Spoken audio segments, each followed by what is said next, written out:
Hello students, आप लोगों को फिर से स्वागत है लिमिट्स एजुकेशन के एक न्यू से वीडियो में। तो जैसा कि आपको पता ही है कि अभी हमारा चल रहा है डायरेक्ट एंड इनवर्स वेरिएशन वाला चैप्टर, जो कि है क्लास 8 का। ठीक है। तो इसके पिछले वाले सारे वीडियोस में, यानी कि इसके पिछले वाले सारे पार्ट्स में मैं तुम्हें समझा चुका हूं डायरेक्ट वेरिएशन किसको कहा जाता है, इनवर्स वेरिएशन किसको कहा जाता है, और सिर्फ वेरिएशन भी किसको कहा जाता है। ठीक है। और इनके ऊपर मैं क्वेश्चन आंसर भी बहुत ही अच्छे से समझा चुका हूं। अगर अभी तक नहीं देखा तो जल्दी से जाके उसको देख लीजिए। ठीक है। तो आज हम क्या पढ़ेंगे? आज हम पढ़ेंगे उसी चैप्टर के एक छोटा सा क्या कॉन्सेप्ट के बारे में, जिसका नाम क्या है? देखो, टाइम एंड वर्क, उसके साथ टाइम एंड वेरिएशन। ओके। तो इसके बारे में अभी हम लोग पढ़ेंगे। इसके ऊपर बेसिकली 5 पॉइंट्स तुम्हें मेन करके समझना पड़ेगा। अगर इसको समझ गए तो इसके ऊपर सारे के सारे क्वेश्चन तुम इजीली कर पाओगे। ओके। तो चलो बिना टाइम वेस्ट करे जल्द से जल्द इसको खत्म करते हैं। सबसे पहले देखो क्या लिखा हुआ है। Amount of work done by a person vary directly with the time taken to complete. ठीक है। मैं अभी से बता देता हूं, अगर तुमने इसके पिछले वाले वीडियोस में डायरेक्ट एंड इनवर्स वेरिएशन इसके बारे में नहीं समझा होगा कि डायरेक्ट वेरिएशन किसको कहा जाता है, इनवर्स वेरिएशन किसको कहा जाता है, तो अभी ये तुम्हें समझने में दिक्कत होगी। क्योंकि यहाँ पे हर कहीं पे देखो डायरेक्टली, इनवर्सली, ठीक है, यहाँ पे और कहा गया स्पीड ऑफ ए डायरेक्टली, सभी नंबर्स में सारे पॉइंट्स में बस डायरेक्ट इनवर्स इसी का यूज हुआ है। तो अगर इसके बारे में अभी तक नहीं समझोगे तो ये पांचों के बारे में नहीं समझ पाओगे। ठीक है। तो देखो, सबसे पहले नंबर में ये कह रहा है amount of work done by a person varies directly with the time taken to complete. यानी कि एक काम को करने के लिए जितने लोग चाहिए और उसका जो टाइम चाहिए होगा वो दोनों एक दूसरे के साथ वेरी करती है डायरेक्टली। यानी कि सिंपल सा एक एग्जांपल लेते हैं। ठीक है। यहां पे नंबर लेते हैं कितने मेंस, कितने लोग काम करेंगे। ठीक है। और यहां पे मैं लेता हूं टाइम दिया है ना, हाँ टाइम, यहां पे मैं लेता हूं टाइम। अरे सिंपल सी चीज है, देखो, अगर एक आदमी को काम करने के लिए 15 डेज लगते हैं, 2 आदमी को काम करने के लिए उसका आधा, या फिर मैं ऐसे कर देता हूं, इसको मैं ले जाता हूं 16। एक आदमी को काम करने के लिए 16 डेज लगते हैं, तो 2 आदमी को वही काम कंप्लीट करने के लिए इसका आधा दिन लगेगा, यानी कि 8। फिर 3 लोगों को उसी काम को कंप्लीट करने के लिए इसका आधा लगेगा, यानी कि 4। फिर 4 लोगों को उसी काम को कंप्लीट करने के लिए उसका आधा दिन लगेगा, यानी कि 2। यानी कि यहाँ पे देखो, जिस तरह से वर्कर्स बढ़ते हुए जाएंगे हमें टाइम भी कम चाहिए होगा। यानी कि अगर हम वर्कर्स को बढ़ाएंगे, number amount of work done of a person, यानी कि अगर हम काम को बढ़ाते हुए जाएंगे तो यहाँ पे टाइम भी क्या होता जाएगा, क्या होता जाएगा? अरे सिंपल सी चीज है, टाइम भी हमें कम होता जाएगा। यानी कि अगर हम कोई भी काम कर रहे हैं, ठीक है, amount of A work done, अगर हम इसको, या फिर छोड़ो मैं इसको अमाउंट ही लिख देता हूं, क्यों कंफ्यूजन होगा, अमाउंट लिख देता हूं। ठीक है, अमाउंट लिख दिया। देखो, पहले हम 1 काम कर रहे थे, 1 अमाउंट का काम कर रहे थे तो 16 आवर लग रहे थे। यहाँ पे 2 अमाउंट्स का काम कर रहे हैं तो 8 आवर्स लगेंगे। यहाँ पे 3 आवर्स काम कर रहे थे, 3 अमाउंट का काम कर रहे हैं तो 4 आवर्स लगेंगे। तो इस हिसाब से वाइस वर्सा डायरेक्टली क्या होगा, एक दूसरे के साथ कंबाइन होके चलेंगे। ठीक है। तो सिंपल सी चीज है, अमाउंट ऑफ वर्क डन किसके साथ डायरेक्टली वेरी करेगा, सिंपल सी चीज है, उसके टाइम के साथ। यानी कि amount of work done by a person varies directly with the time taken to complete. Time के हिसाब से अमाउंट चलता रहेगा, टाइम बढ़ेगा तो काम भी बढ़ेगा, काम बढ़ेगा तो टाइम कम होगा, यानी कि डायरेक्टली ये दोनों काम करते रहेंगे। ठीक है। ये था पहला वाला। अब सेकंड नंबर में देखो क्या किया गया है। सेकंड नंबर में इसने कहा है number of person performing a particular work varies inversely with the time taken bye them. Same चीज है, यहां पे वर्क डन के बारे में कहा गया, अमाउंट, अमाउंट यानी कि एक दिन में कितना काम होता है। उसी तरह से सेकेंड नंबर पॉइंट में कहा गया, अगर तुम पर्सन्स को बढ़ाते हुए जाओगे तो दिन वहीं पे, यानी कि मान लो नंबर ऑफ पर्सन्स, ठीक है, मैं नंबर लेता हूं, यहां पे मैं लेता हूं कितना, टाइम लेता हूं, ठीक है। मान लो 5 लोग थे, उसी काम को करने के लिए उनको 10 दिन लग रहे थे, ठीक है। वहीं पे मैं नंबर और कम करता हूं, 3 लोग लेता हूं तो 3 लोगों को करने के लिए और ज्यादा दिन लगेगा, 2 लोग लूंगा तो और ज्यादा दिन लगेगा। तो यहाँ पे देखो, अगर लोगों के नंबर कम होते जाएंगे तो टाइम यहाँ पे क्या होता जाएगा, बढ़ता हुआ जाएगा, ठीक है। देखो यहाँ पे नंबर कम हो रहा है धीरे धीरे, यहाँ पे टाइम बढ़ रहा है, यानी कि नंबर ऑफ वर्कर्स इनवर्सली किसके साथ वेरी करेंगे, टाइम के साथ, ठीक है। अगर लेस वर्कर्स होंगे तो इसका मतलब मोर टाइम हमें चाहिए, देख रहे हो, इसको बोला जाता है इनवर्सली, यानी कि एक तरफ अगर कम होगा तो दूसरा तरफ बढ़ जाएगा, अगर एक तरफ बढ़ रहा होगा तो दूसरा तरफ कम हो जाएगा, इसी को कहा जाता है इनवर्सली वेरिएशन, ठीक है।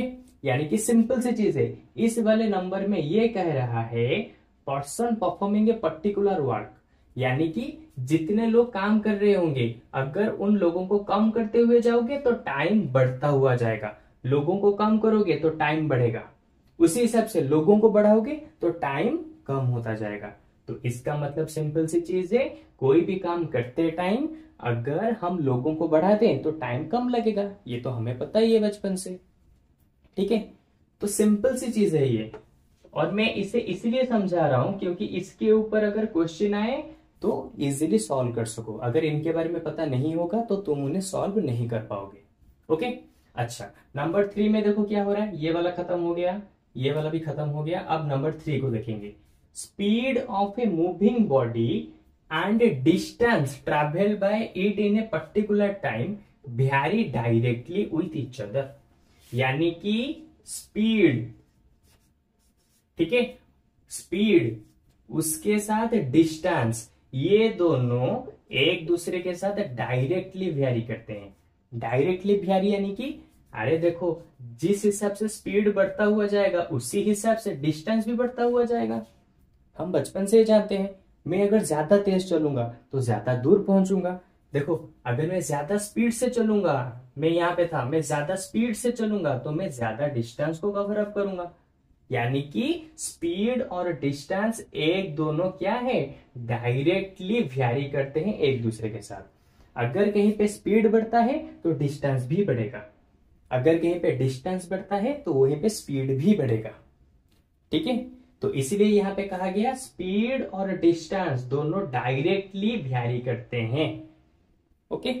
ये था नंबर 3 वाला पॉइंट। अच्छा, अब नंबर 4 वाले पॉइंट को देखते हैं। नंबर 4 में क्या कहा गया है, नंबर 4 में कहा गया है speed of a moving body and time taken to cover a particular distance vary inversely with each other, यानी कि स्पीड, यहां पे मैंने कहा था स्पीड, ठीक है, स्पीड के साथ डिस्टेंस ये दोनों क्या हो जाएंगे, डायरेक्टली वेरी करेंगे, यानी कि स्पीड बढ़ेगा तो डिस्टेंस भी बढ़ता हुआ जाएगा। ये था नंबर 3 वाला पॉइंट का कॉन्सेप्ट। नंबर 4 वाले पॉइंट में क्या कह रहा है, जिस हिसाब से स्पीड को बढ़ाओगे उस हिसाब से टाइम भी कम होता जाएगा, ठीक है। नंबर 4 वाले पॉइंट में कॉन्सेप्ट ये कह रहा है अगर तुम स्पीड को बढ़ाओगे तो वहीं पे टाइम कम होता जाएगा, एक चीज बढ़ रहा है तो दूसरा कम हो रहा है, तो इसका मतलब यहाँ पे कौन सा वेरिएशन तुम्हें देखने को मिलेगा, इनवर्स, क्योंकि इनवर्स वेरिएशन में ही उल्टी चीजें होती हैं, अगर एक बढ़ेगा तो दूसरा कम होगा। अरे सिंपल सी चीज है, मैं यहां से यहां तक जा रहा हूं, ठीक है, अगर मैं ज्यादा स्पीड से गया तो कम टाइम में पहुंचूंगा, अगर मैं स्लो से गया तो ज्यादा टाइम लगेगा पहुंचने के लिए, ठीक है। अगर स्पीड बढ़ा रहे हो तो तुम कम टाइम में वहां पे पहुंच जाओगे, अगर स्पीड कम कर रहे हो तो यहाँ पे तुम्हें ज्यादा टाइम लगेगा, ठीक है। जैसे कि स्पीड को लेस किया तो टाइम तुम्हें ज्यादा लगेगा, उसी तरह से स्पीड को मोर किया, बढ़ाया, तो यहाँ पे टाइम तुम्हें कम लगेगा। ये था नंबर वाले 4 का कॉन्सेप्ट, क्लियर। अच्छा, नंबर 5 को भी देखते हैं। देखो नंबर 5 में अभी क्या बता रहा है।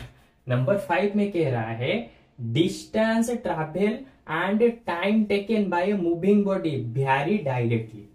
सिंपल सी चीज है, डिस्टेंस और टाइम टेकन, कितना टाइम गया उसको कवर अप करने में, ये दोनों क्या होंगे, डायरेक्टली वेरी करेंगे।